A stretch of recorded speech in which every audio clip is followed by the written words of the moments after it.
사도신경으로 신앙을 고백하도록 하겠습니다.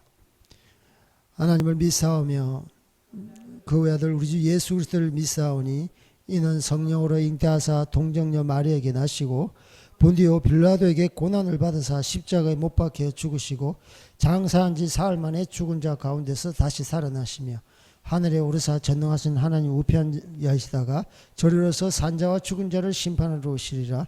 성령을 믿사오며 거룩한 성도가 서로에게 통하는 것과 죄를 사하여 주시는 것과 몸이 다시 사는 것과 영원히 사는 것을 믿사옵나이다. 아멘.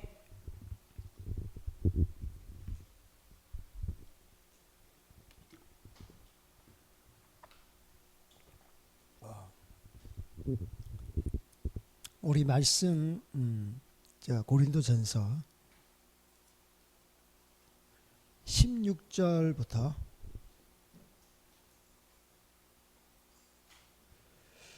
우리 27절까지 고린도전서 9장 16절로 27절까지 우리 한번 봉독하도록 하겠습니다. 우리 다 같이 힘찬 목소리로 말씀을 봉독하도록 하겠습니다. 시작. 내가 복음을 전할지라도 자랑할 것이 없으면 내가 부득불할 일임이라. 만일 복음을 전하지 아니하면 내게 화가 있을 것이로다. 내가 내 자유로 이것을 행하면 상을 얻으려니와 내가 자유로 아니한다 할지라도 나는 사명을 받았노라. 그런즉 내 사명이 무엇이냐? 내가 복음을 전할 때 값없이 전하고 복음으로 말미암아 내게 있는 권리를 다 쓰지 아니하는 이것이로다. 내가 모든 사람에게서 자유로우나 스스로 모든 사람에게 종이 된 것은 더 많은 사람을 얻고자 함이라. 유대인들에게 내가 유대인과 같이 된 것은 유대인들을 얻고자 하며 율법 아래에 있는 자들에게 내가 율법 아래에 있지 아니하나 율법 아래에 있는 자 같이 된 것은 율법 아래에 있는 자들을 얻고자 하며 율법 없는 자에게는 내가 하나님께서 율법 없는 자가 아니요 도리어 그리스도의 율법 아래에 있는 자이나 율법 없는 자와 같이 된 것은 율법 없는 자들을 얻고자 함이라. 약한 자들에게 내가 약한 자와 같이 된 것은 약한 자들을 얻고자 하며 내가 여러 사람에게 여러 모습이 된 것은 아무쪼록 몇 사람이라도 구원하고자 함이라. 내가 복음을 위하여 모든 것을 행함은 복음에 참여하고자 함이라. 운동장에서 다름질하는 자들이 다 달릴지라도 오직 상을 받는 사람은 한 사람인 줄을 너희가 알지 못하느냐? 너희도 상을 받도록 이와 같이 다름질하라. 이기기를 다투는 자마다 모든 일에 절제하느니 그들은 썩을 성리가 우리는 썩지 아니할 것을 얻고자 하는. 그러므로 나는 다름질하기를 향방 없는 것 같이 아니하고 싸우기를 허공을 치는 것 같이 아니하며 내가 내 몸을 쳐 복종하게 하면 내가 남에게 전파한 후에 자신을 도리어 버림을 당할까 두려워함이로다. 아멘. 우리 그레이스 교회에 오신 성도님들 주님의 이름으로 축복하고 환영합니다. 우리 양옆에 뒤에 계신 분들 주님의 이름으로 인사하겠습니다. 주님의 이름으로 축복합니다. 주님의 이름으로 사랑합니다. 잘 오셨습니다. 잘 오셨습니다. 잠깐 광고 드리겠습니다. 우리 그레이스 교회 5월 5일 날 가정에서 개척 예배를 시작했고요. 7월 달부터 새로운 또 우리 성전에서 비록 낮은 지하지만 성전에서 예배 드리게 되었습니다.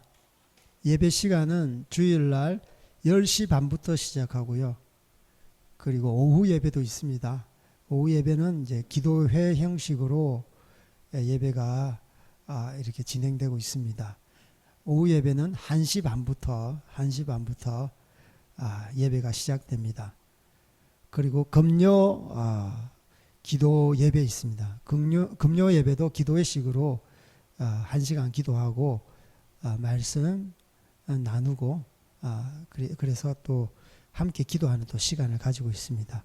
금요 예배는 오후 7시부터 있습니다. 여러분 많이 오셔서 함께 말씀도 나누고 함께 또 하나님 앞에 합심으로 기도하는 시간 되었으면 좋겠습니다. 아멘. 감사합니다. 하나님께서 작년 11월 8일 날 시진핑 정부 때문에 이제 쫓겨나와서 한국에 들어왔는데 또 부랴부랴 또 주님께서 저희들을 재촉하셔가지고 이렇게 그레이스 처치 교회를 또 개척하게 되었고 이렇게 본당 건물까지 주셔가지고 얼마나 감사한지 모르겠습니다. 하나님의 그 일하심이 심히 놀랍습니다. 할렐루야. 하나님만 찬양할 뿐입니다. 비록 같이 예배 드리는 성도들이 많지는 않지만 이렇게 주님께서 예배 드리는 특권을 주셨다. 우리에게 교회 정말 하나님을 예배하고 또 영혼들이 또 주님 앞에 나올 수 있도록 복음을 전할 수 있는 귀한 통로를 주셨다. 얼마나 감사한지 모르겠습니다. 그래서 그레이스 교회가 이 수원 땅에서 시작되었는데 하여튼 저희들이 기도하면서 이 수원 땅 가운데 수원을 뛰어넘어 열방에 이르기까지 주님의 그 그레이스 은혜가 전파되기를 주님의 이름으로 소망합니다. 아멘. 예. 말씀 저희들 이렇게 고린도전서 9장 말씀은요 사도 바울의 어떤 권리에 대해서 이야기하고 있습니다. 사도의 권리, 또 개인적인 권리, 어떤 권리를 있는데 그 권리를 과감하게 포기함으로 말미암아 내가 하나님의 종된 그런 사명감을 가진 사도다. 근데 사도의 권리를 이렇게 주장하면서 내가 사도의 권리를 가진 사명감을 가진 사람으로서 어떻게 살아가야 되는지에 대해서 이렇게 저희들에게 말씀을 전하고 있습니다. 얼마나 저희들 시사하는 바가 큰지 모르겠습니다. 제가 예전에 읽고 이렇게 또 같이 말씀을 준비하면서 읽어봤는데 얼마나 참 사도 바울이 자기를 저렇게 희생하면서 사명감을 놓치지 않고 복음의 그 합한 자, 복음의 연합한 자가 되었는가. 제 개인적으로 많은 은혜를 받았습니다. 이 16절, 이 17절, 18절을 보면 내가 복음을 전할지라도 자랑할 것이 없다. 만일 복음을 전하지 않으면 내게 화가 있을 것이로다. 이렇게 시작합니다. 물론 뒤에 이런 그 복음을 전하는 자에 대한 말씀이 나옵니다. 근데 오늘 본문에서는 16절 내가 복음을 전할지라도 자랑할 것이 없다. 내가 복음을 전하지 않으면 내가 화가 있을 것이로다. 이런 영화가 있잖아요. 누구를 위하여 종을 울리나. 이제 그 보면 이제 배경이 전쟁터에서 이루어지는 건데요. 그 애틋한 사랑도 있고 어쨌든 이 마크스주의 사회주의자들이 공산화시키기 위해서 그래서 자유주의를 주장하는 자가 게릴라전을 펼치면서 싸우는 건데 거기서 진정한 어떤 자유를 위해서 싸우는 그래서 누구를 위하여 종을 울리나 인간의 기본적인 어떤 권리에 대해서 이야기합니다. 그래서 사람들은 이제 종을 치고 있습니다. 종을 치고 있어요. 듣는 사람이 있잖아요. 종을 치면 세상에 울리는 거예요. 이 사도 바울 또한 세상에서 이 복음을 외치는 거예요. 이방 땅에 나는 사도로 부름을 받았다. 나는 사명감을 가지고 있는 사람이다. 그 사명감을 가지고 있는 사람은 사명을 준 사람을 위해서 철저하게 외칩니다. 영화 속에처럼 철저하게 어떤 이 종을 치는 거예요. 종을 치라고 명령한 사람의 어떤 말의 어떤 순종을 따라서 그렇게 세상에서 그렇게 하는 거죠. 이 사도 바울 또한 마찬가지입니다. 저주를 받는다고 그랬잖아요. 화가 내게 이르리라. 이것은 굉장히 저희들에게 많은 어떤 교훈을 주고 있습니다. 우리가 예수님을 믿고 복음을 전하지 않는데 무슨 우리가 우리에게 화를 미치나, 우리가 무슨 해를 당하나. 하지만 사도 바울은 자기에게는 복음 전하는 사명이 있다. 이 사명을 내가 등한시한다면 나는 존재 이유가 없다. 존재 이유를 뛰어넘어서 나는 화로다. 내 자신이 화로다. 이렇게 화 자체가 저주입니다. 저주. 예. 자신의 정체성에 대해서 분명하게 이야기를 하는 거죠. 그래서 이 고린도 교회에 그리고 지금의 이 하나님을 믿는 사람들에게 교훈하는 말씀입니다. 지금 전도하기 많이 어렵습니다. 예. 전도하기 너무 많아요. 선교하기도 너무 어려워요. 예. 국내외적으로 이렇게 기독교를 전하는 것, 복음을 전하는 것은 진짜 안팎으로 우겨싸움을 당하는 것 같습니다. 저희들도 마찬가지입니다. 시진핑 정부 들어서 새로운 종교 규례, 새로운 종교 어떤 규례가 시행되면서 작년 2018년 2월부터 시행되면서 많은 선교사님들이 쫓겨나고 있습니다. 그리고 중국 내에 있는 많은 지하교회가 핍박을 당하고 있습니다. 교회당이 파손되고 파괴되고 있습니다. 십자가는 동네 앞 마당에 내동댕이 쳐서 사람들의 비웃음거리로 전락해 있습니다. 그리고 성경책과 그 외 성경 교재는요, 몰수되거나 그리고 동네 사람들이 보는 앞에서 불사질러지고 있습니다. 현대판 분서 경륜과 같아요. 진시황이 분서 경륜을 통해서 모든 것을 갖다가 무효화시키잖아요. 그래서 자기가 우상이다. 자기 절대 권력을 위해서 모든 것을 갖다가 싸그리 모든 사상과 철학을 갖다가 없애버려요. 그렇게 했을 그 방법이 뭡니까? 모든 유학자, 학자들을 갖다가 생매장시킵니다.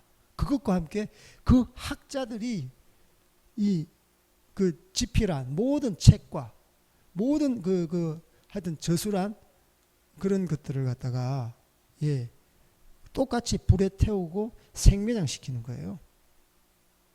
지금 중국 정부가 그렇습니다. 왜 기독교만 핍박하나요? 왜 기독교만 핍박하나요? 왜 유독 가정교회 선교사만 그렇게 핍박하나요? 이슬람 선교사가 쫓겨났다. 불교 스님이 공안에 불려가서 포교하지 말라고 쫓겨났다. 그런 말 들어보셨습니까? 안 들어봤어요. 저도 안 들어봤습니다. 그건 뭡니까? 지금 전 세계가 전방위적으로 중국뿐만 아닙니다. 우리나라 또한 마찬가지입니다. 중앙아시아, 이슬람, 그리고 중동 이슬람, 북아프리카, 유럽, 말할 것도 없이 기독교에 대해서 호의적이지 않습니다. 그래서 우리는요, 이 핍박이 오면 복음을 갖다가 전하면 안 되겠구나. 그냥 기도만 해야 되겠구나. 이 나라는 복음 전하는 것을 갖다가 법으로 막고 있구나. 종교 비자가 없구나. 그렇게 하면 우리가 어떻게 그 민족과 그 나라에게 복음을 전하겠어요? 그 나라 정책을 인정해 주자. 그 나라 민족의 어떤 정체성, 그들은 불교, 이슬람 믿으니까 샤먼을 믿고 짐승을 믿고 산을 믿고 자연을 믿으니까 그들의 전통 우리가 인정해 주자. 그렇게 하면 쿨하잖아요. 그런데 우리가 왜 복음을 전합니까? 왜 그 높은 티베트 산에 올라가서 복음 전합니까? 왜 전쟁터에 그 한복판에 들어가서 내전임에도 불구하고 말씀을 전합니까? 왜 그 이슬람의 시리아 난민들이 울굴하는 그곳에 가서 그렇게 구제 사역을 하면서 복음을 전합니까? 왜 아프가니스탄 그 내전이 일어나는데 죽어가면서까지 복음을 전하냐고요. 그것은 바로요, 복음에 대한 사명감이 있기 때문입니다. 그 사명은요, 하나님께서 주신 사명입니다. 그래서요, 전쟁의 그 전쟁터에서 자기 어떤 미션을 수행할 때는요, 그 사명감이 투철하지 않으면, 그러니까 그 임무에 그 미션에 철저하게 헌신하고 충성하지 않으면 전쟁에서는요, 집니다. 전쟁에서는 져요. 이 고지를 점령해야지 적진들을 물리칠 수 있어요. 고지가 굉장히 중요합니다. 그래서 세상에서는요, 깃발을 꼽잖아요. 자기 깃발을 꽂잖아요. 그 깃발이 뭡니까? 세상의 유행 따라 살아라. 세상의 유행, 시대의 유행 따라 살아라. 세상 습관 따라 살아라. 세상의 법에 따라 살아라. 그렇게 합니다. 우리 예수 믿는 사람은요, 세상 사람들이 꽂아놓은 깃발을 과감하게 거부를 하고 그 위에 예수 그리스도 복음의 깃발을 꽂아야 되는 것이죠. 티벳 고지에 한국이란 태극기라는 깃발을 왜 꼽습니까? 왜 꼽아요? 한국이 뭐 잘났다고 경제가 좀 발전하니까 사람들이 교만해가지고 복음을 전해도 한국 이야기밖에 안 합니다. K-팝, 한류. 그런데 그것보다 더 중요한 게 있는 거예요. 그게 복음의 핵심이 아니고요. 복음의 핵심은 예수 그리스도입니다. 그래서 세상의 모든 그 물질주의, 과학주의, 인본주의, 인권주의 그런 깃발, 유행과 관습과 국가의 법이라는 깃발이 나부끼고 있는데 우리는 그것에 대해서 철저히 저항해야 되는 거예요. 그래서 예수 그리스도의 그 십자가의 그 깃발만이 그들을 살릴 수 있는 거예요. 우리가 좋아라고 하는 게 아니잖아요. 복음은요, 그 민족, 상대편이 좋아라고 하는 거예요. 상대편의 구원. 잃어버린 영혼들이 구원받기 위해서 하는 거예요. 그래서 기독교는요, 이렇게 세상과 물과 기름처럼 이렇게 섞어질 수 없는 겁니다. 프로테스탄트라 그러잖아요. 프로테스탄트는 뭡니까? 저항입니다. 저항. 프로테스탄트. 우리 개신교는 프로테스탄트예요. 뭐 천주교에서 나온 작은 집이 아니라니까요. 철저하게 어디에 저항하느냐? 천주교에 저항한 게 아닙니다. 세상에 저항한 겁니다. 세상에 저항한 겁니다. 천주교가 세속화돼서 거기에 대해서 저항하는 면도 일면 있죠. 그런데 본질적인 것은요, 세상에 저항하는 겁니다. 프로테스탄트. 세상의 종교에 대해서 저항하는 겁니다. 종교 아니다. 이것은 신앙이다. 세상에서는 이야기합니다. 너희들은 종교다. 종교다. 우리는 종교가 아니에요. 그래서 철저하게 우리가 복음을 전하는 자는요, 사명감에 불타야 되는 거죠. 그래서 그 사명감에 한치라도 벗어나면 주님, 제가 잘못된 길로 들어서고 있군요. 제가 저번 주에 이렇게 명동에서 복음을 전했더니 사람들이 많이 봅니다. 명동에 주로 이제 중국 분들하고 일본 분들 그리고 외국 사람들 관광객들이 굉장히 많아요. 한국 사람은 장사하시는 분들. 그래서 영어로 중국어로 또 일본어 아시는 우리 전도자분들은 일본어로 전하는데 반응들이 다들 좋은 것 같아요. 일본어로 이야기하면 야 일본어가 들린다 그러면서 와 예스 카미가 신이라는 뜻이에요. 예스 예수라는 뜻이에요. 저는 이제 중국어를 좀 아니까 受难世人身着将他的独生者赐给他们，叫一切信他的不至灭亡，反得永生。因为神差他的儿子降世，不是要定世人的罪，乃是要叫世人因他得救。耶稣爱你们，耶稣爱你们，耶稣为你们担当你们所有的罪。그러면 막 봅니다. 예, 제가 발음이 좀 안 좋더라도 중국 사람들은 야, 한국 사람들이 중국어 하네 하면서 보는 거예요. 그래서 그때 저는 사명감에 이렇게 불타는 사람은 세상 사람들을 향해서 이목을 집중시키고 있구나. 세상 사람들에게 복음이 들리게 하는구나. 그들이 우리나라로 관광하러 왔잖아요. 여행하러 왔잖아요. 여행하며 관광하며 그들에게 전해줄 수 있는 게 뭡니까?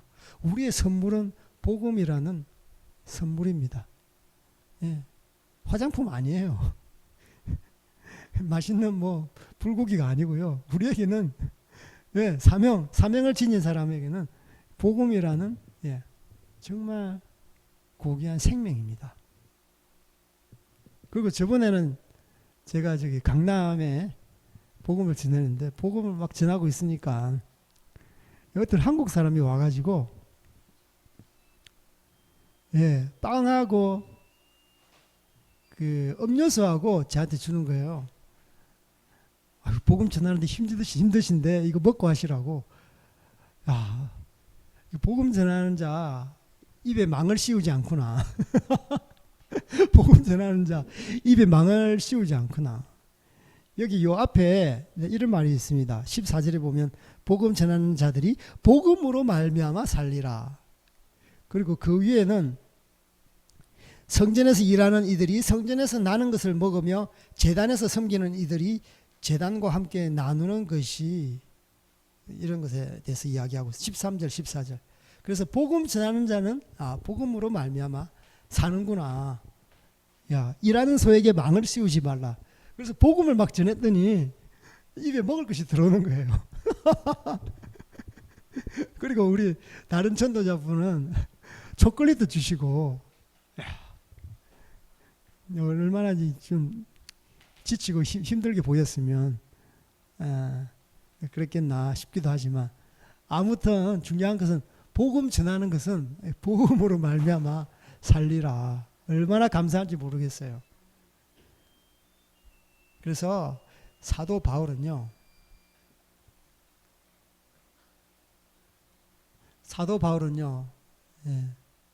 철저한 사명감에 불타오르는, 성령에 불타는 교회, 그런 찬양이 있잖아요. 우리 사도 바울은요, 사명감에 불타올라서, 교회 자체가 건물이 아니잖아요. 이게 교회가 이렇게 흥왕하는, 교회가 성장하는, 이게 진정한 성장이죠. 그러니까 우리 성도 한 사람 한 사람 구성원들이 예수 믿는 신자로 끝나는 것이 아니라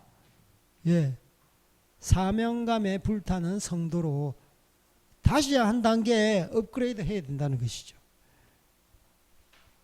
할렐루야, 아멘. 그래서 여러분 모두들 하나님의 사명감으로 불타오르기를 주님의 이름으로 축복합니다.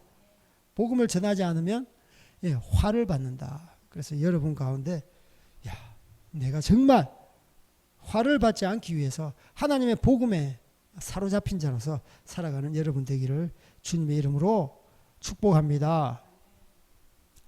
우리 17절 16절 우리 한번 읽겠습니다. 시작. 내가 내 자의로 이것을 행하면 상을 얻으려니와 내가 자의로 아니한다 할지라도 나는 사명을 받았노라. 그런즉 내 상이 무엇이냐? 내가 복음을 전할 때 값없이 전하고 복음으로 말미암아 내게 있는 권리를 다 쓰지 아니하는 이것이로다. 할렐루야.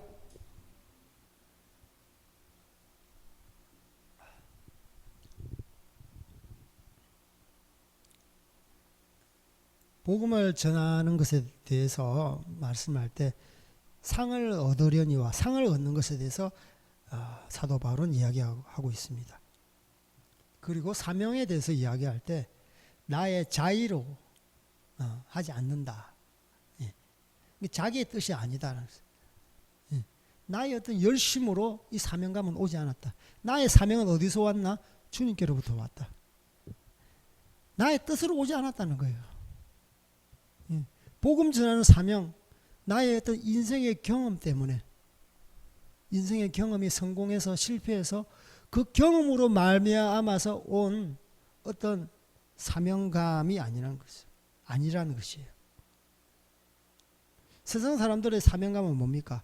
자기가 읽었던 책을 통해서, 자기가 배웠던 지식을 통해서, 그리고 자기에게 가르쳤던 그런 스승을 통해서, 그리고 부모님의 어떤 교육에 의해서 자기의 어떤 사명감이, 나는 이 땅에서 뭘 하겠다. 그게 사명감이거든요.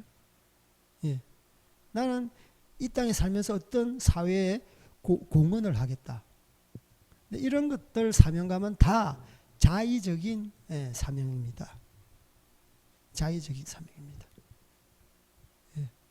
어떤 사람은 어릴 때 굉장히 가난했어. 근데 그 가난을 딛고 개과천선해서 유명한 사법고시 패스해가지고 그 변호사가 되었어. 그래서 정말 어렵고 힘든 사람. 그래서 그 민변이라고 그러잖아요. 그런 변호사를 하잖아요. 예. 그런 사회에 압제된 사람, 인권 변호사를 하면서 내가 사회에 공헌하겠다. 그러니까 철저하게 자기의 어떤 인생의 그 고락을 통해서, 인생의 그런 굴곡을 통해서 자기에게 주신 사명감. 물론 그것도 굉장히 귀하죠. 사회에 공헌하는 것 치고 나쁜 게 어디 있겠습니까? 예. 하나님께서는요, 사도 바울에게 주실 때는요, 이 사명은 자기의 어떤 뜻, 자의, 자기를 드러내기를 원하는 그런 의가 아니에요. 자기를 드러내는 어떤 사명감이라는 어떤 포장된 어떤 것이 아니라는 거예요. 이게 중요합니다. 이게 굉장히 중요해요. 예수님을 전함에 있어서도 자기 의가 발동할 때는요, 예수님이 제대로 전달되지 않습니다. 그것은 제가 사역한 경험으로 그렇습니다. 교회가 크게 확장되고 전도하고 교회가 부흥하고 예배 가운데 은혜의 물결이 흐르고 앞에 있는 사역자가 그러면서 교만의 싸이가 있어요. 내가 전도해서, 내가 사람들한테 말씀을 잘 전해서, 내가 예배 인도를 잘해서, 다 자기 중심, 자기 뜻이 자꾸만 드러나면, 그 목회자는, 그 선교사는, 그 목사는 하나님 앞에 단지 그냥 쓰이고 때로는 활용되고 그냥 내팽개칠 수밖에 없어요. 그래서 사도 바울은 철저하게 이 사명감의 이것은 나의 어떤 것으로부터 오지 않았다. 경험으로부터 오지 않았고, 나의 지식으로부터 오지 않았고, 내가 바리새인이다, 뭐 가마리엘 가문, 거기서부터 오지 않았다. 철저하게 하나님으로부터 왔다는 그런 마음, 그런 정체성을 갖고 있는 거예요. 그래서 나는 이런 사명을 받았다. 18절에 보면은 복음을 전할 때 값없이 전하고 복음으로 말미암아 내게 있는 권리를 다 쓰지 아니하는 이것이다. 복음을 전할 때 어떻게 합니까? 대가를 바라지 않고 값없이 전했다라는 거예요. 값없이 전했다. 사실 성경이 이 말씀은 주님께서 무료로 주신 건데, 이 성경을 통해서 밥 벌어 먹는 사람들이 굉장히 많잖아요. 뭐 조금 이렇게 해석을 하고 돈이 몇만 원 합니다. 뭐 이게 편집을 좀 해가지고 돈을 이렇게 또 많이 받기도 하고, 또 뭐 신학자들 이렇게 토시를 달아요. 레퍼런스를 달아요. 이것은 무슨 뜻이다, 무슨 뜻이다. 별것 아닌데 보면 그러면 이 가격이 천정부지로 올라갑니다. 그래서 이 성경 또한 주님께서 무료로 주신 거예요. 우리가 이것 때문에 내가 경제적인 혜택을 얻겠다.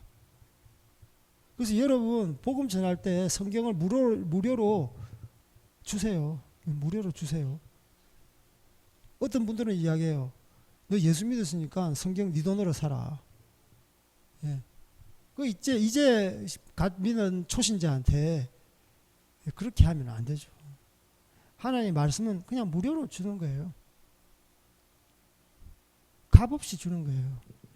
값이 매겨질 때는요, 이 가치에 한계가 있습니다. 우리 하나님 말씀의 가치는 영원 무궁합니다. 영원 무궁해요. 이 말씀의 가치가 숫자로 딱 매겨질 때 가치가 한정돼 버립니다. 아무리 수조, 수경이라는 그런 돈으로 환산을 하더라도 일단 거기서 매여버립니다. 하나님 말씀의 가치가 매여버리면 그 가치 이상은 안 되는 거죠. 그래서 우리의 말씀의 가치는 영원한 가치입니다.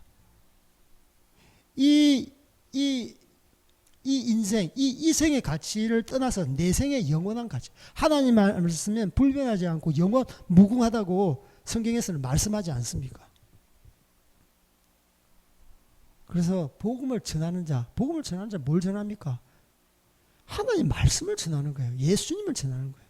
예수님의 분부한 모든 말씀을 전하라. 그래서 제자 삼으라 그랬잖아요. 아버지, 아들, 성령, 삼위일체 하나님 이름으로 세례를 주고, 그래서 제자 삼을 때 복음 전하고 제자 삼잖아요. 그래서 값없이 해라는 거예요. 제자 교육하는데 교회에서 학비 냅니다. 제자 학교 그래가지고 이것도 가당치 않은 말씀이죠. 그러니까 사역자가요, 아까도 제가 말씀했던 것처럼 복음을 전하는 자는 복음으로 말미암아 살리라. 의인은 믿음으로 살리라. 이런 단순한 문장이잖아요. 그러니까 하나님의 사명감을 지닌 사람은 이렇게 살 것에 대해서 이야기해요. 복음을 전할 때는요, 무료로 살아라. 그죠? 의인, 사명감에 불타는 의인은 믿음으로 살아라. 살아라, 그 말은 이 땅에서 생활해라 이 말입니다. 먹고 사는 것, 학교 다니면서 사는 것, 직장 생활하면서 사는 것, 생활해라는 거예요. 그래서 우리의 신앙은 철저하게 생활 규범입니다. 그래서 우리가 복음을 전할 때는요, 무료로 씁니다. 세상의 가치를 갖다가 덕지덕지 태그를 붙일 때 복음은요, 허접하게 됩니다. 복음은요, 아주 세상에 어떤 물건, 상품에 진열된 물건처럼 보인다는 거예요. 하나님께서 이런 사역자들에게 너희들은 무료로 복음 전하기를 원한다. 제가 이제 티벳에 복음 전하는데, 저희들이 어디 티벳에 뭐 돈을 받고 복음 전합니까? 복음을 전했다고 해서 그들에게 어떤 혜택을 바랍니까? 저희 라사에 처음에 이제 파송되어 갔는데요. 그때 이제 저희들 이제 파송교회에서 200불을 딱 주셨어요. 200불. 결혼하자마자 바로 딱 갔는데, 200불이면 그때 환율에 이제 1달러에 1,200원 정도. 24만 원 정도. 근데 사실 티벳은 그것보다 생활비가 더 많이 들어요. 뭐 오지다, 아주 낙후된 곳이다, 성교지다, 그러면 생활비가 적게 들 것이다. 절대 오산입니다. 오히려 더 물가가 비싸요.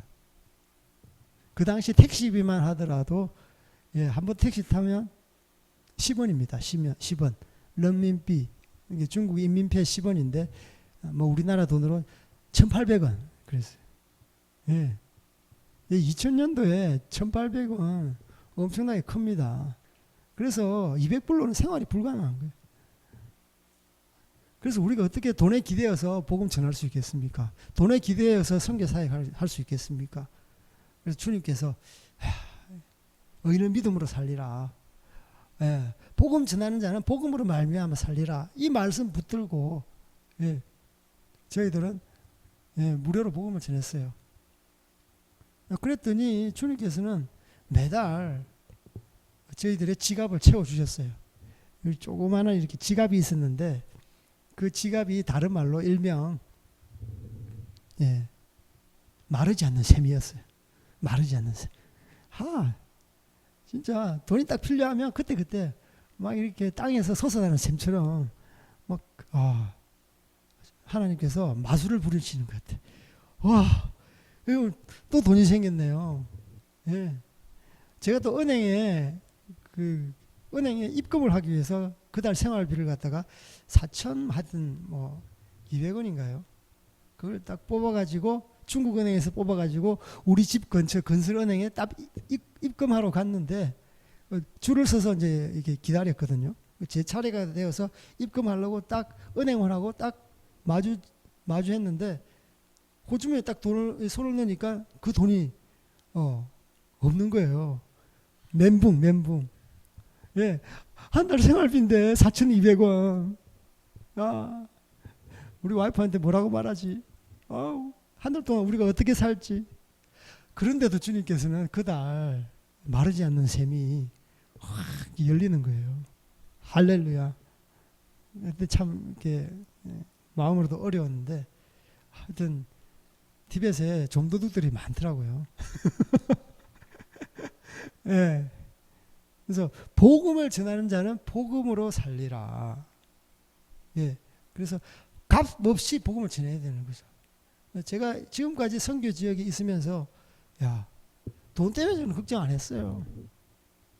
주님 돈이 필요한데요. 그런 기도도 잘 안 나오더라고요. 뭐 다른 사람처럼 뭐 저희들은 또 사진 뭐 잘 찍지도 않았어요. 예. 다른 선교사님들 사진 찍어가지고 이게 다 이렇게 기도 편지에다가 쫙 이렇게 해서 뭐가 필요한지 얼마인지 탁탁 뭐가 필요한 것 얼마고 애들 학비가 얼마고 밑에 신한은행, 국민은행 계좌번호 쫙 있고 물론 제가 자랑은 아닌데 그렇게 하시는 선교사님들도 그렇게 할 만한 이유가 있으니까 하셨겠죠. 근데 저희들은 그렇게 안 했는데도 불구하고 하나님께서 진짜 필요할 때 마르지 않는 셈이 이렇게 풍성한 먹을 것을 주시더라고요. 복음을 전하니까 복음을 말미암아 사라지더라고요. 그래서 저희 이번 망을 씌우지 않고 하나님께서 풍성하게 먹이시고 그리고 저희들 자녀들도 뭐 가난 없이 그렇게 주님께서 먹이시고 입히시고 했습니다. 그래서 저의 간증입니다. 복음을 전할 때 이렇게 사도 바울 또한 값없이 전했다는 것. 그리고 뒤에 복음으로 말미암아 내게 있는 권리를 모두 사용하지 않았다. 그 철저한 자기 권리 포기예요. 사도 바울이 어떤 사람입니까? 유대인 중에 유대인입니다. 그죠? 율법 학자 중에 율법 학자예요. 예. 그 가마리엘 하면 진짜 율법 법학자입니다. 지금으로 말하면 서울대 법대 사법고시 패스 엘리트 코스를 다 밟은. 당시의 유대 사회는요. 종교적인 지도자가 정치적인 지도자입니다. 재정일치사회. 그러니까 사회에서 이 기득권층인 거죠. 권력의 핵심 중에 핵심. 종교 권력과 정치 권력을 다 손에 쥐고 있는 그런 집안, 그런 가문 사람이라는 거죠. 그럼에도 불구하고 그 사람들은 세상 사람들 일반 라오바이싱 백성들보다 얼마나 많은 권세와 권리가 있었겠습니까? 그 권리를 다 배설물로 여기고 쓰지 않았다는 거예요. 지금은요, 이 세상은요, 자기 권리를 쟁취하기 위한 그런 시대에 접어들었습니다. 자기 권리, 노동자 권리. 또 어떤 지역에는 또 지역의 그 권리, 이 지역 자기 땅값 떨어진다고, 집값 떨어진다고 장애인 시설 들어오지 못하게 하잖아요. 쓰레기장 들어오면 안 됩니다. 쓰레기장은 항상 있어야 되는데 그럼 쓰레기장 어디에 그걸 설치하란 말이야? 여기에 최대 규모의 재활용 공장이 들었습니다. 이게 유해, 그리고 장애인들, 맹인 학교, 그 지역 전체가 아파트 주민이 모여서 데모하더라고요. 저는 그걸 보면서 얼마나 이기주의인가. 자기 집에 장애인이 다 있을 거예요. 자기 친척. 그럼에도 불구하고 땅값 떨어지니까, 집값 떨어지니까 그렇게 하는 거예요. 그리고 정치인들 권리, 그리고 지금 뭡니까? 사회가 음란해가지고, 성적 취향, 소수자 인권, 권리, 내게 권리 달라고 그렇게 부르짖잖아요. 또 성소수자에 대해서 제가 좀 말씀드리겠습니다. 이것은 여러분들이 운동을 하셔야 돼요. 귀에 딱지가 않도록 여러분이 사회에 종을 치듯이 울리셔야 돼요. 제가 계속 이렇게 성소수자 권리, 이것은 하나님께서 반대하는 거라고 말씀합니다. 지금 우리나라는 자유민주주의 사회입니다. 이 자유민주주의 사회는요, 이 권력이 어떻게 규합되느냐, 모두어지느냐 하면 투표를 통해서 됩니다. 이게 민주적인 의사결정을 통해서, 그러니까 누군가 표를 줘야지 권력이 모아지는데요. 그 표 줄 때 공약을 하거든요. 공약. 나는 이렇게 하겠다. 나는 저렇게 하겠다. 그렇게 해서 어떤 후보자한테 투표를 통해서 권력을 모아주는 거예요. 그래서 우리 시민들은요, 우리 국민들은요, 우리 믿는 성도들은요, 그 후보자들이 제대로 된 공약을 내기 위해서 우리가 외쳐줘야 되는 것이죠. 어떤 후보가 나와서 저는 성소수자 인권을 위해서 힘쓰겠습니다. 그래서 공약을 막 내세우잖아요. 어떤 보수적인 후보는 저는 이 학교에 청소년법, 인권법, 이 악한 법이 이 법을 반대하는 다른 법, 청소년들을 위한 다른 법을 갖다가 이렇게 시행하겠습니다. 그리고 동성애 반대를 저는 하겠습니다. 그 동성애 반대를 법제화하는 법안을 하겠습니다. 뭐 이렇게 각 대표마다 후보자마다 자기 공약을 내세우는데, 우리는 그 공약을 내세우기 전에 그 바른 공약을 내세울 수 있도록 이 사회에다가 외쳐야 되는 거죠. 그 민주사회에서는 외치지 않으면, 아무리 다수라고 할지라도 외치지 않으면, 소수가 외치면요, 그 소수에 의해서 대표가 뽑히고요, 국회의원이 뽑히고요, 지자체 단체장이 뽑히고요, 그것이 법제화됩니다. 그러면 그 법제화가 되면요, 다시 번복하기가 어렵습니다. 너무 어려워요. 그래서 우리는요, 그들에게 들으라고 종을 울려줘야 되는 거죠. 종을 울리고 꽹과리를 쳐야 되는 거죠. 이것은 잘못된 것이다. 이것은 불법이다. 왜 이렇게 하느냐. 그래서 침묵하는 다수보다 외치는 소수에 의해서 이 사회는 이끌려 가는 거예요. 무슨 말인지 알겠어요? 여러분, 생각을 하다가 바꾸셔야 돼요. 다수가 이 모든 세상과 세계를 이끌어 갈 것이다. 이것은 절대 오산입니다. 외치는 소수에 의해서 이 세상은 이끌어 가요. 그 세례 요한이 광야에 외치는 자의 소리지 않습니까? 왜 광야에서 외쳤습니까? 도시 중심에 가서 외치지. 예. 복음을 전하고 이 옳은 말을 하는 사람은요, 이렇게 단상에서 이게 변방이에요. 이게 광야입니다. 여기서 외치는 거예요. 그래서 변방에서 광야에서 외치게 함으로써 도시 중심 세계는 변합니다. 예수님께서 변방에 주로 갈릴리 지방 호숫가에 예루살렘에 들어간 건 얼마 안 됩니다. 몇 번 안 됩니다. 주로 변두리에서 진리를 선포하셨어요. 예. 물론 우리가 중심에 들어가서 해야 되겠지만 우리가 중심에 들어가려면 진짜 죽을 각오해야 돼요. 죽을 각오해. 예. 죽을 각오해야 돼요. 불나방이 불을 향해서 가듯이 불나방 같은 그런 영성이 있어야 되는데 일단 그 전에 우리는 진짜 외치는 자의 소리처럼 이렇게 변방에서 외쳐야 되는 거죠. 자기 있는 위치에서 외쳐야 되는 거예요. 자기가 만나는 사람한테 외쳐야 되는 겁니다. 아시겠어요?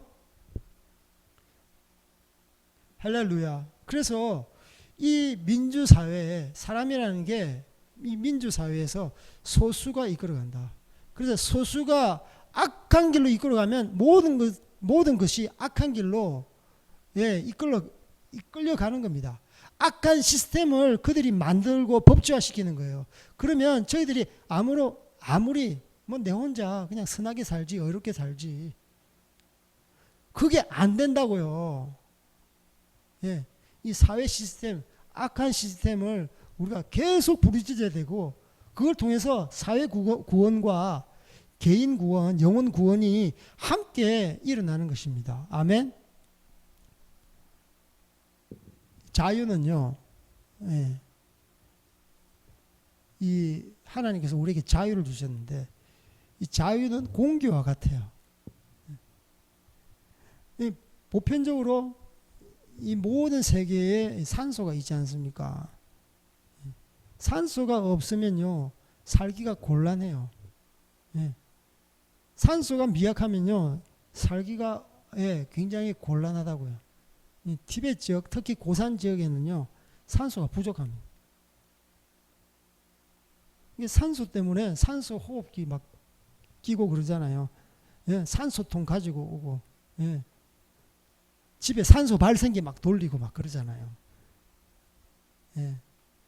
저희 집에 예전에 산소 발생기가 있었습니다.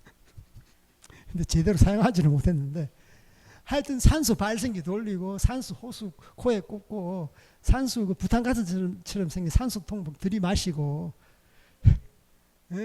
산소 베개도 있어요. 베개처럼 뿔렁한데 어쨌든 이 보이지 않는 세계가 이 영적 전쟁인데요. 우리의 영적 전쟁은 뭡니까? 세상 권력과 세상 주관자들과 하늘에 있는 악한 영들에게 대함이라. 우리가 영적 전쟁 하면서 정치권하고 싸워야 되고 이 사회하고 싸워야 되고 그것을 이야기하는 거예요. 너희들이 피 흘리기까지 싸워봤냐? 피 흘리려면 피하고 안전한 곳에만 가고 다른 사람 듣기 좋은 말만 하고 그게 아니라는 거예요.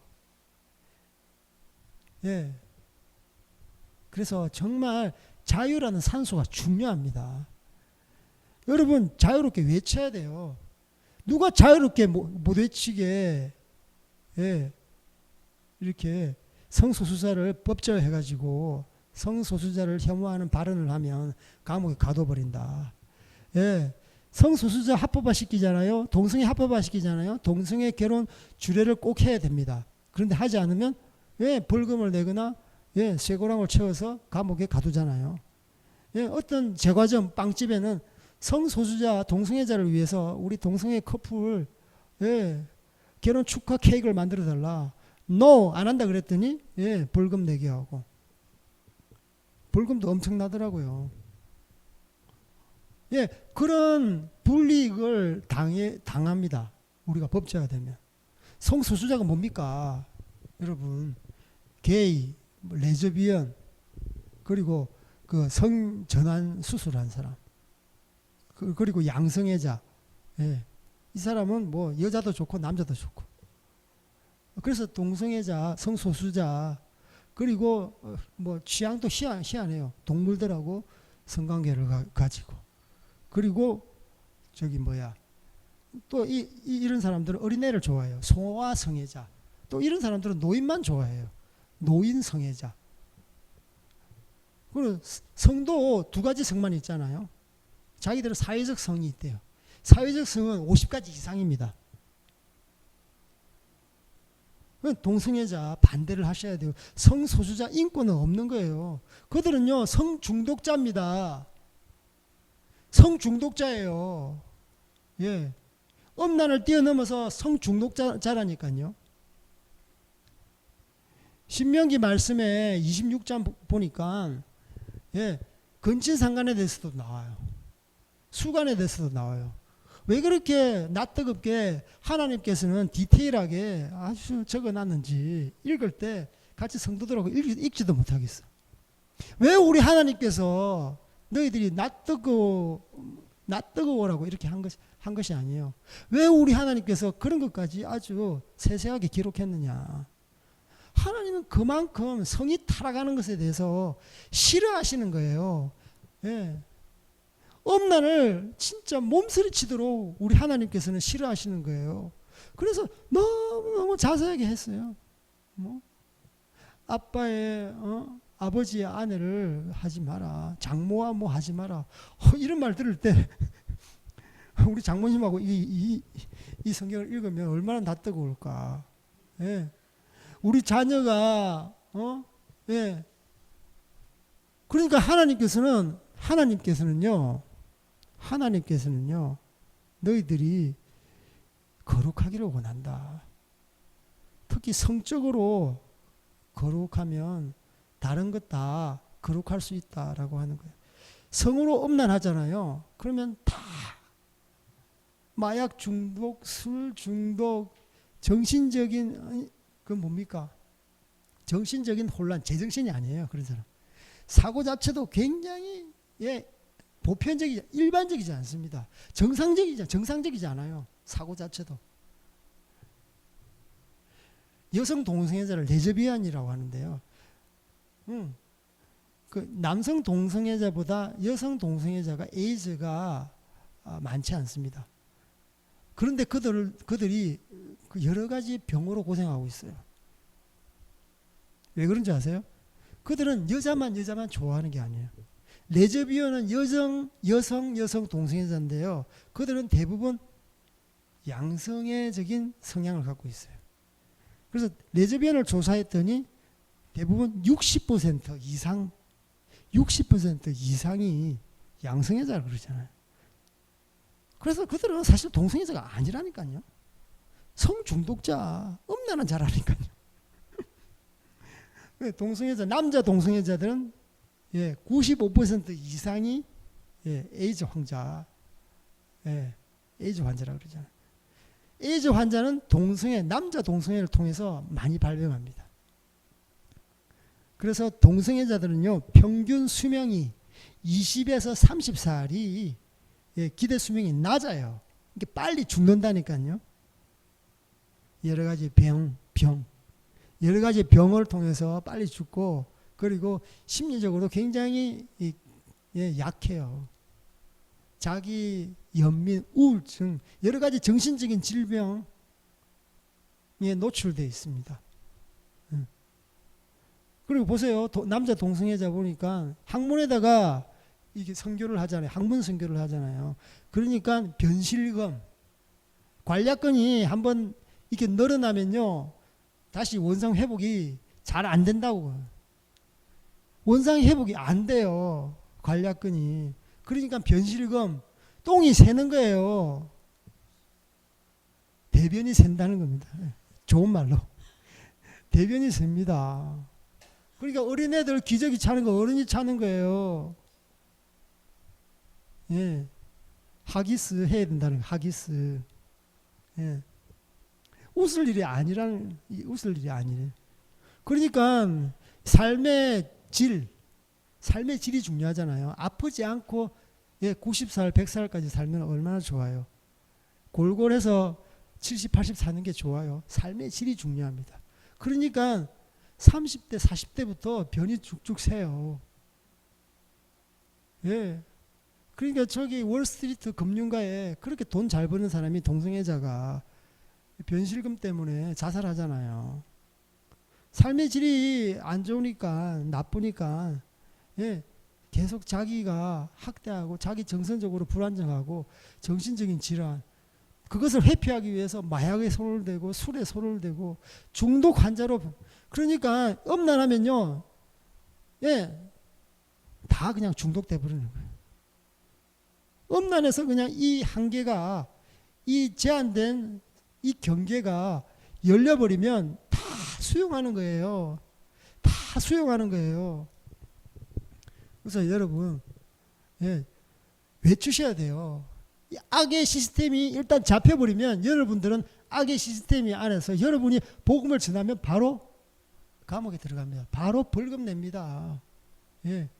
동성애에 반대한다 말을 하면요, 소수자의 혐오한 죄로 끌려가는 거예요.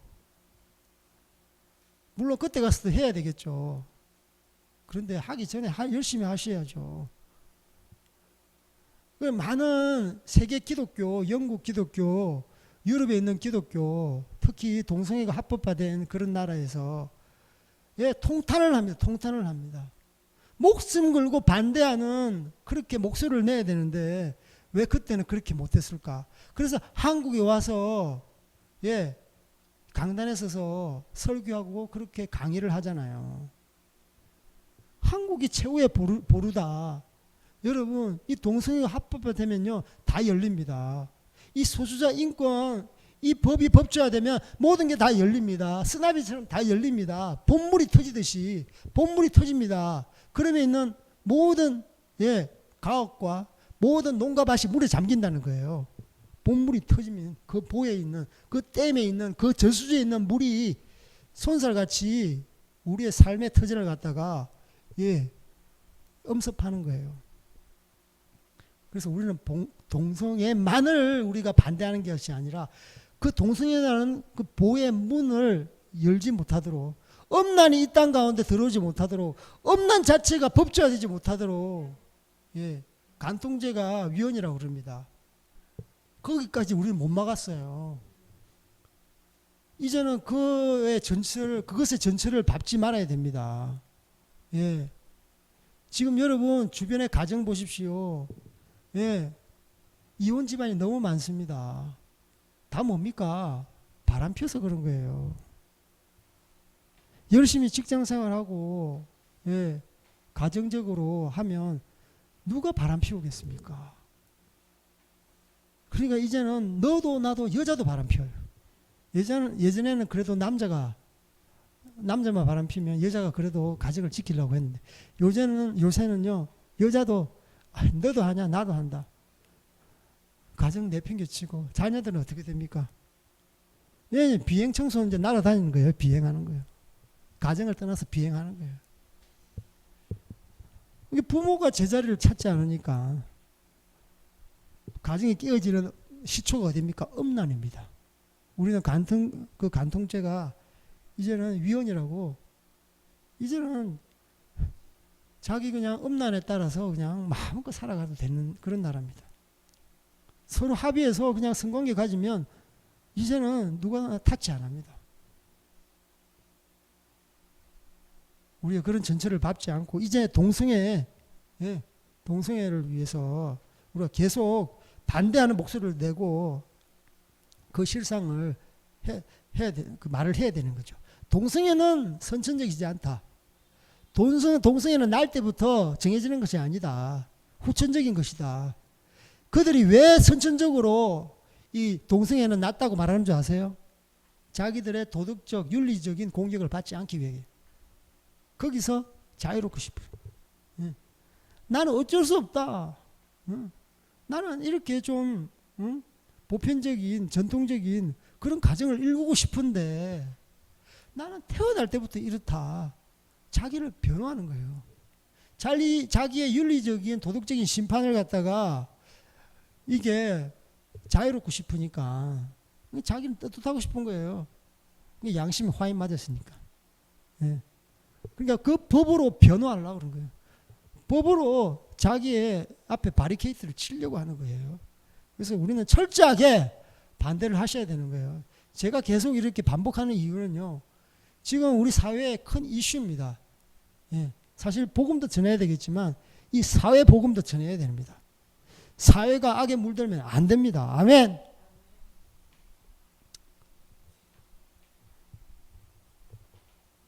그래서 우리 사도 바울은요, 이런 자기 권리를 사용하지 않았습니다. 우리 19절 20절 우리 읽겠습니다. 시작. 내 모든 사람에게서 자유로우나 스스로 모든 사람에게 종이 된 것은 더 많은 사람들을 얻고자 함이요, 유대인들에게 내가 유대인과 같이 된 것은 유대인들을 얻고자 함이요, 율법 아래 있는 내가 율법 아래 있지 아니하나 율법 아래 있는 자가 같이 된 것은 율법 아래 있는 자들을 얻고자 함이요.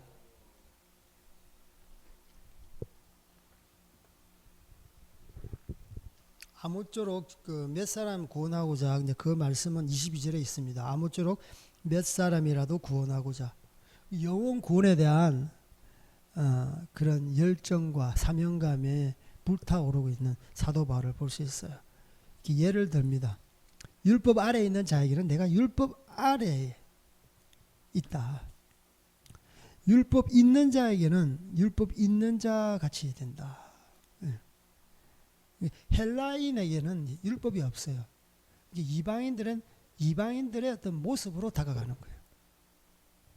그리고 자기의 유대인들에게는 유대인의 모습으로 가서 결과는 뭡니까?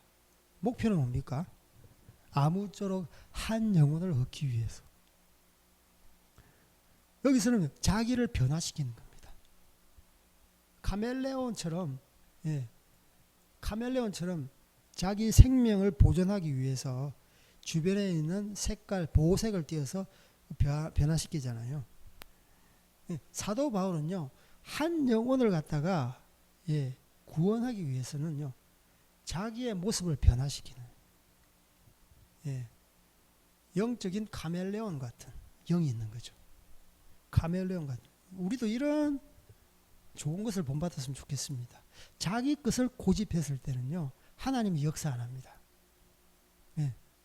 나의 어떤 지식, 나의 어떤 경험, 나의 어떤 스타일, 나의 어떤 취향을 고집하면요, 한 영혼, 티벳 선교 못하는 거예요. 티벳 사람들은 자수마, 수요차, 버터차 같은 게 있어요. 그걸 마십니다. 티벳은 굉장히 춥고 열악합니다. 산소도 없고.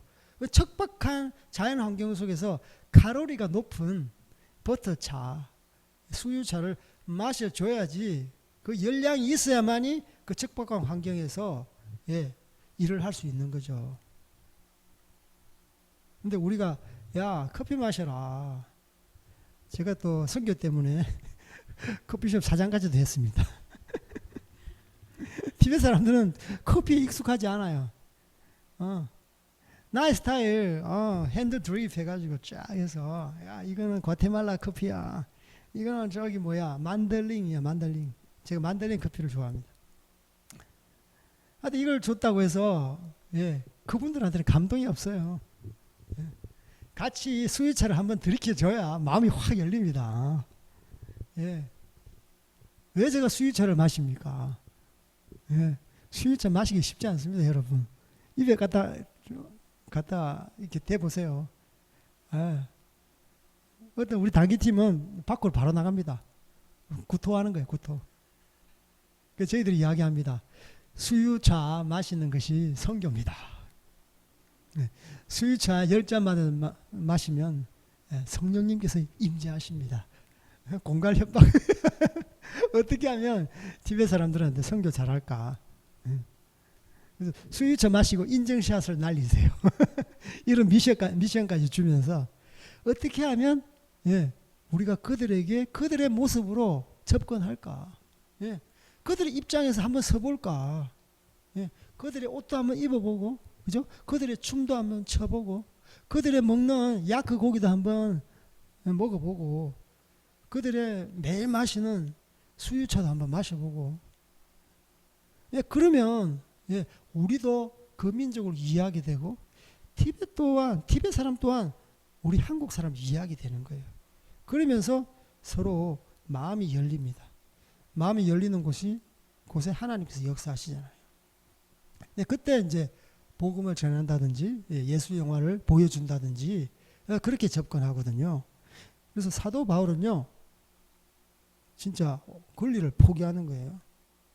천하보다 귀한 한 영혼을 구원하기 위해서 자신의 모든 것을 배설물로 여깁니다. 값없는 복음을 전하는 그런 권리 포기. 그것은 무슨 권리입니까? 대가 포기입니다. 모든 사람의 종이 됐다 그랬어요. 그것은 무슨 포기입니까? 자기의 어떤 자유를 포기하는 겁니다. 종이 된 것은 뭡니까? 매이는 것입니다. 모든 사람에게 나는 종이 되었다. 그러면 자기는 자유자가 아니라 종이 된 겁니다. 자기의 자유를 포기하는 거예요. 여러분 자유를 포기하십시오. 자원에서. 자원에서. 그래서 여러분들 죄의 종이 되지 말고 예수 그리스도 진리 대신 예수 그리스도의 종이 되어야 돼요. 진리 대신 예수 그리스도의 종이 될 때 자기 자유를 과감하게 내팽개칠 수 있습니다. 그래서 모든 사람의 종이 되는 거예요. 모든 사람의 섬기는 종. 그래서 우리 선교사님들, 목사님들, 저희들은 주님의 종입니다. 어떤 목사님들은 뭐 내가 너의 종이냐? 주님의 종이지. 그러면서 살짝 이렇게 피해가는 영악한 우리 목사님들도 계시는데 별로 안 좋더라고요. 그렇게 말하니까. 사람의 종이 됐다 그러잖아요. 사도 바울이. 사도 바울이 사람의 종이 됐다 그래요. 모든 사람을 죽게 대하듯 섬겨야 되는 것이죠. 그래서 유대인이 되기를 또 포기했습니다. 유대인 절대 권력층. 유대인 나는 선민. 나는 선민. 하나님의 택함받은 선민이야. 그 유대인도 포기했어요. 그래서 율법 아래에 있는 사람, 헬라인 그 위치로 내려간 거죠. 그리고 약한 자에게 약한 자의 모습, 강한 자 되기를 포기했습니다. 사람들은 다 강한 걸 원해요. 나는 힘이 세다. 자기를 드러내요. PR 시대를 해가지고 자기의 조금 잘하는 것, 조금 강한 것, 조금 나은 것은 막 침소봉대해가지고 포장하잖아요. 좀 영어 잘하는 거, 뭐 이렇게 좀 뭐 이렇게 축구 잘하는 거, 왕년에 내가 뭐 이렇게 했지. 날아다녔지. 야, 너 소시적에 그렇게 이야기하면서 이야기를 하는 거죠. 그래서 강한 자 되기를 포기했습니다. 철저하게 약한 자의 모습으로 어떻게 하면 그 약한 자의 영혼을 구원할까? 그리고 아까도 이야기했던 것처럼 자기 모습을, 자기 스타일을 포기해버렸어요. 자기 스타일을 포기해버렸어요.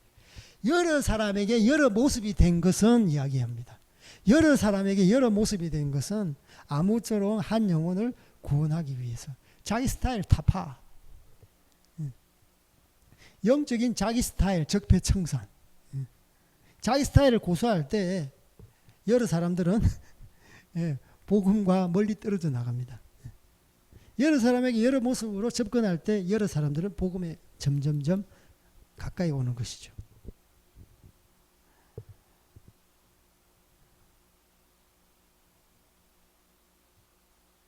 그래서 우리 사도 바울은 권리 포기, 여러 가지 권리가 있었는데 철저하게 어떻게 하면 이 영혼이 예수님께로 오게 할 수 없을까? 영혼 구원을 위해서 철저하게 자기를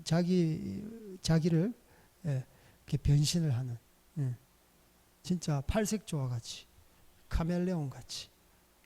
그래서 진짜 영광을 하나님께 올려드리는 그런 사역자로 서신 거죠. 23절에 보면 우리 다시 한번 읽겠습니다. 23절 시작. 내가 복음을 위하여 모든 것을 행함은 복음에 참여하고자 함이라. 그래서 자기가 권리 포기를 통해서 복음에 참여한다고 그랬어요. 복음에 참여한다고. 그래서 내가 권리를 포기하고 이렇게 복음을 전파했더니 나의 복음에 내가 복음의 깊은 곳에 들어가는 거예요.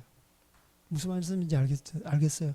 자기가 복음을 갖다가 자기 권리를 포기하면서 하나님의 복음을 다른 사람에게 여러 사람에게 전달했더니 내가 그 복음 중심에 들어가는 겁니다. 이게 굉장히 신비한 하나님의 도입니다. 이 신비한 하나님의 도예요. 내가 복음을 전했는데 복음이 나에게서 떠나가잖아요. 복음이라는 것, 예수님 말씀. 근데 그걸 통해서 나는 복음의 중심에 참여하는 거예요. 복음을 계속 전했더니 내가 복음 속으로 그 깊은 곳까지 들어가는 겁니다. 이게 참여라는 말입니다. 그래서 여러분, 복음을 전할 때 여러분이 소모되는 것이 아닙니다. 여러분, 자기를 갖다가 버릴 때, 자기 권리를 갖다가 포기할 때 자기가 훼손되는 것이 아니고 소모되는 것이 아니고 자기가 지치는 것이 아니에요. 우리가 복음을 증거될 때 우리가 복음의 그 깊은 보화를 캐낼 수 있는 거예요. 아멘? 그래서 복음에 참여하는 자가 됨이라. 할렐루야! 바로 이게 복음의 신비입니다. 예, 복음의 신비입니다. 우리 24, 27절까지 우리 읽겠습니다. 시작. 운동장에서 다름질하는 자들이 다 달릴지라도 오직 상을 받는 사람은 한 사람인 줄을 너희가 알지 못하느냐? 너희도 상을 받도록 이와 같이 다름질하라. 이기기를 다투는 자마다 모든 일에 절제하느니 그들은 썩을 승리자의 관을 얻고자 하되 우리는 썩지 아니할 것을 얻고자 함노. 그러므로 나는 다름질하기를 향방 없는 것 같지 아니하고 싸우기를 허공을 치는 것 같지 아니하며 내가 내 몸을 쳐 복종하게 하면 내가 남에게 전파한 후에 자신이 도리어 버림을 당할까 두려워함이라. 아멘.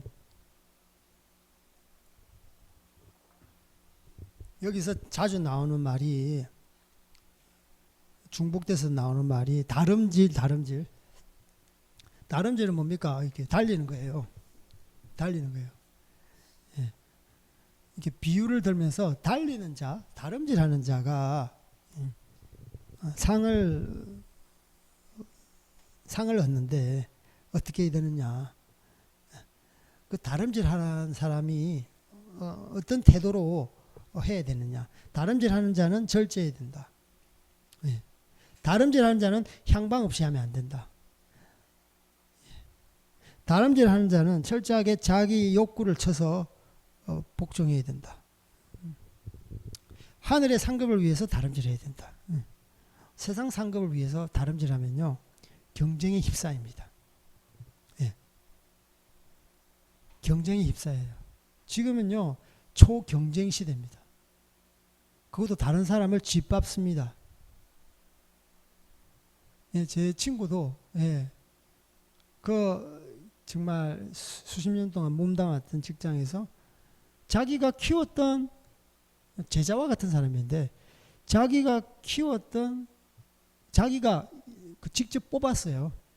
인사과에 있었는데 자기가 직접 뽑았고 회사에서 키웠던 그 사람이 결국은 자기를 짓밟고 그 자리에 올라서더라. 진짜 세상에는 신의가 없어요. 경쟁에서 이기기 위해서는 자기를 끌어줬든 자기를 도와줬든 자기를 그 자리에 있기까지 도와줬던 사람을 갖다가 무지막지하게 짓밟는 사람. 우리 박근혜 대통령도 마찬가지잖아요. 우리 박근혜 대통령도 많은 국회의원들을 만들어줬어요. 그렇게 세워주고 높여주고 그 자리에 일을 하게 해줬는데 무려 60여 명의 국회의원들을 그렇게 했어요. 그런데 그 60여 명의 그 몇몇이 총대 메고 박근혜 탄핵에 앞장섰습니다. 어떻게 인륜적으로 그렇게 할 수 있어요? 어떻게 도의적으로 그렇게 할 수 있냐고요. 자기 스승과 같은 사람을. 지금 세상에 그런 사람, 그런 데라고. 정치권도 말할 것도 없고 지금 회사 내에서 모든 조직 내에서 이런 다투는데 혈안이 되어 있습니다. 예. 자기가 돈 많이 벌고 자기를 높이기 위해서. 그래서 우리는 상급을 받는데 세상 사람들처럼 그렇게 다투면 안 됩니다. 아멘입니다. 이걸 하셔야 다른 사람 짓밟지 마세요. 예. 다른 사람들이 원하면 다 주세요. 예. 다른 사람들 이쪽으로 가자 그러면 그쪽으로 가라 그러고 우리는 주의 길로 가는 겁니다. 아멘. 예. 세상의 길은요 넓고 평탄합니다. 우리 하나님을 믿는 사람의 길은요 좁고 협착합니다. 가는 사람이 적어요. 모든 사람이 다투는 쪽으로 다 갑니다. 경쟁. 그냥 창업해버려요, 그냥. 여러분이 그냥, 사람들을 고용하는 고용인이 돼버리라고, 그냥. 그런 창의적인 생각으로 기업을 창출해서 다른 사람들에게 직장을 주는 자가 돼버려요. 왜 그 정해져 있는 자리에 들어가려고 그렇게 합니까? 벤처 스타트업을 해버리라고요. 그러면 우리 자녀들이 정말 하나님 앞에 거룩하게 살아야 되고 부모님 말에 순종해야 되고 그리고 공부할 때 집중해야 되고 그렇습니다. 하나님께서 지혜 주시면요 세상의 지혜를 능가합니다. 한 번 보면요 열을 깨닫습니다. 안 본 것도 깨달아지는 역사가 있습니다. 책을 봐도요 필름처럼 찍혀서 머리에 박힙니다. 거룩한 자가 하나님께서 이런 지혜를 주십니다. 그래서 여러분 정말 이 땅에서 세상 사람들과 똑같이 경쟁하고 똑같이 아웅다웅하고 똑같은 파이를 갖다가 내가 먹겠다고 그렇게 하지 마시고 다 주세요. 다 주세요. 제가 중국에서 커피숍 하면서 직장 알선 해줬잖아요. 현지인들 고용해서 제가 그들의 생활비 책임졌잖아요. 창출하는 거예요. 창출하는 거. 그래서 다름질하는 자는 자기 하늘의 상급을 위해서 경주하는 자입니다. 경주하는 자는 습관은 절제입니다. 절제는 자기 욕구를 제어하는, 컨트롤하는 거예요. 술 먹고 뭐 마실 거 다 마시고 먹을 거 다 먹고 그렇게 하면 몸이 다 망가지잖아요. 지금 뭐 운동선수들 보세요. 담배는 안 합니다. 왜 우리가 담배 합니까? 뭐 기독교인 성경에 담배 피지 말라는 데가 어디 있어? 운동선수 보세요. 담배 피우는 사람이 있는가? 바로 그 말입니다. 우리가 그리스도인으로서 이 땅 가운데 믿음의 경주를 할 때 딱 보면 답이 나오잖아요. 꼭 성경에 담배 피지 말 것 해야 우리가 말씀이 적혀 있잖아. 뭐 그러면서 그렇게 합니까? 이 자기 절제에 대해서 다름질하는 자는 절제한다고. 술을 먹으면 몸이 망가집니다. 왜 우리가 술을 절제합니까? 모든 사건 사고 보십시오. 사회면에 있는 다 뒤에 배후에 어떤 물건이 있는데 알코올이라는 물건이에요. 알코올. 술 때문에 살인하고 술 때문에 뭐 음란한 짓 행하잖아요. 욱해가지고 술이 있으니까 흥분하고 말실수하고 그러잖아요. 폭력 행사하고 술 때문에 도박장에 가잖아요. 그래서 철저하게 자기 절제. 그래서 금식을 뭐 이렇게 좀 했으면 좋겠어요. 세상 사람들 이렇게 세끼 먹잖아요. 우리는 좀 이렇게 좀 줄여서 두 끼 먹기도 하고, 그리고 이 금식도 하게 하고, 이렇게 이 인간의 욕구 중에서 첫 번째 욕구가 식욕인데, 식욕만 이 컨트롤을 하면요, 다른 정욕, 성욕, 명예욕, 뭐 권력욕 다 컨트롤 가능합니다. 첫째 욕구, 식욕을 제대로 컨트롤하는 자, 다른 욕구는 식은 죽먹입니다. 이게 바로 그 경건의 훈련의 비결입니다. 여러분 아셔야 돼요. 금욕은 무조건 나쁘다, 그렇게 하시면 안 돼요. 세상 사람들도 금메달 따기 위해서 금욕하는데요, 우리는 하늘의 상급을 위해서 철저하게 자기 절제 해야 되는 거죠. 그걸 통해서 내가 경건한 사람이다 자랑하면 바리새인 되는 거고, 소리 없이 하시라는 거예요. 얼굴에 기름칠 바르고 하시라고요. 무슨 말씀인지 알겠어요? 그래서 자기가 정말 하나님 앞에 이 경건의 훈련을 통해서 이 경주자의 본분을 망각하지 않고 그렇게 사시기를 원합니다. 그리고 26절에 보면 다른 질 하는 자는 허공을 치는 것 같지 않다. 우리가 싸우는 것은 허공을 치는 것이 아니다. 방향을 설정하고 가는 자를 통해서 타겟을 설정하고 총을 갖다가 쏘듯이 향방 없이 여러분 그렇게 나대지 말라는 거예요. 여기 뛰었다가 저기 뛰었다가 여기 아닌가벼, 저쪽인가벼, 이렇게 해서 하지 말라는 거예요. 분명한 우리의 타겟이 있다는 거예요. 향방 없는 것 같이 하지 말라는 거예요. 인생에 누가 그러잖아요. 인생은 속도보다 방향이 중요하다. 우리의 인생이 그렇게 길지 않습니다. 이것하고 안 되면 저것하고, 저것하고 안 되면 이것하지, 그게 아니에요. 여러분 10대 20대 우리 학생들 그냥 보내지 말라니까요.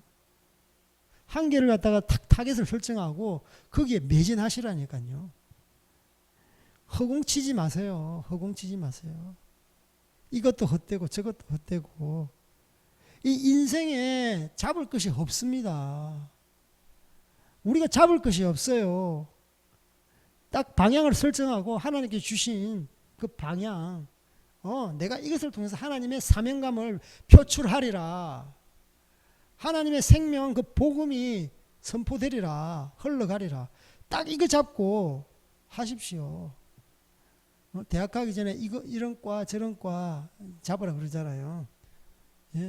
세상 사람들은 취업 잘 되는데 돈 많이 버는데 네가 좋아하는데 자기가 좋아하는 거. 그런데 저는 여기서 감히 말합니다.